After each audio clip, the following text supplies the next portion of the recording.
CBS News senior national security correspondent Charlie D'Agata joins us now from Tel Aviv. So, Charlie, can you give us a sense of what this naval blockade looks like in practice and what would happen to a ship that tries to evade it? Yeah, so Lindsay, exactly what it looks like right now is the USS Abraham Lincoln aircraft carrier is the centerpiece of this blockade.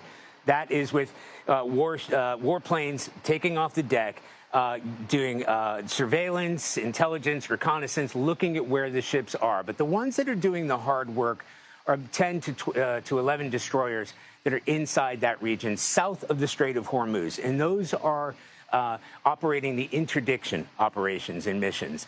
And they're literally sending out these radio signals to passing ships saying, if you have come from a port in Iran, you need to turn around right now. And we learned from the chairman of the Joint Chiefs of Staff, Dan Kane, today at a Pentagon briefing that 14 ships, probably more than that now, and counting, have been turned around. Okay, let's get back to basics. For those who don't know, remind us, what is the purpose of blocking this crucial passageway, and what will it take to reopen it?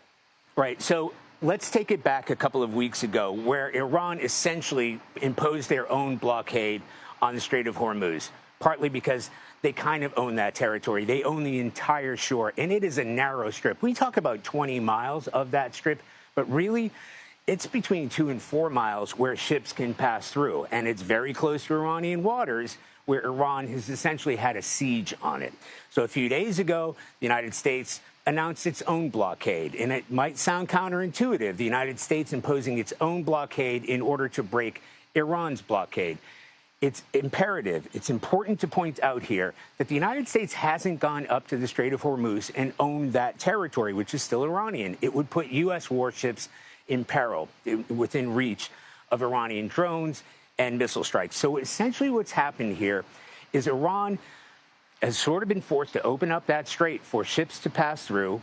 The United States has interdicted or intercepted 14 Iranian-flagged ships, turned them back. So it's a blockade fighting a blockade. And the reason this matters so much is because the oil and resources and all kinds of other resources throughout the world are dependent on that strait to stay open. So it's not open. The Iranians still have a chokehold and a pinch point on that. The United States has got that as well. But ships are moving through that strait, and the United States has some ownership of at least some of the transit in that region. Okay, Charlie D'Agata, thank you. Earlier today, at the Pentagon, we heard from Joint Chiefs of Staff Chairman General Dan Kane about the ongoing naval blockade of Iranian ports. Let me be clear. This blockade applies to all ships, regardless of nationality, heading into or from Iranian ports. More than 10,000 sailors, Marines, and airmen, over a dozen ships and dozens of aircraft are executing this mission. Let's bring in retired U.S. Navy Admiral James Foggo. He's also Dean at the Center for Maritime Strategy.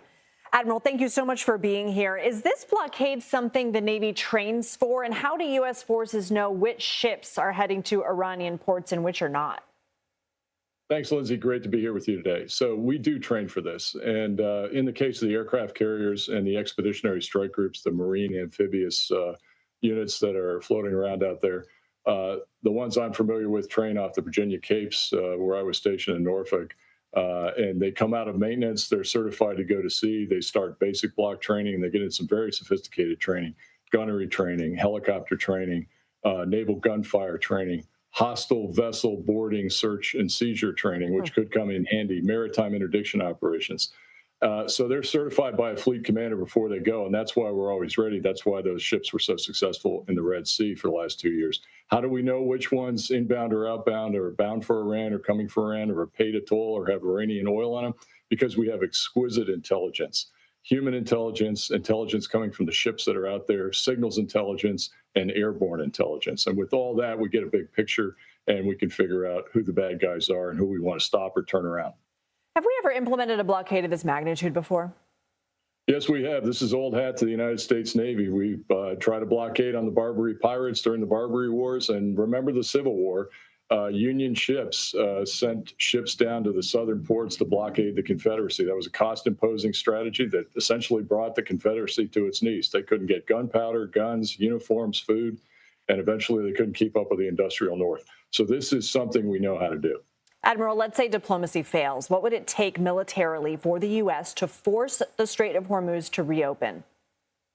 Well, let's hope it doesn't fail. But if we have to go in, then we would do it with the preponderance of force, with combat air patrol overhead. Keep in mind, the Iranians still have a lot of fast attack craft that are very dangerous. They have guns, they have missiles, they have explosive shaped charges. They also have the Shahed drones. They have thousands of them. We've proven that there are still a few missiles left because we did lose the F-15, but we got the pilots back, thank goodness. So if this turns into a kinetic fight, it will be high risk, risk to mission, and risk to force. But we can do it. That's what the Navy and the Marine Corps trained for, and that's why those carrier strike groups, soon to be 3, and the 2 amphibious readiness groups are out there if we need to do that. Admiral James Foggo, thank you. Thank you.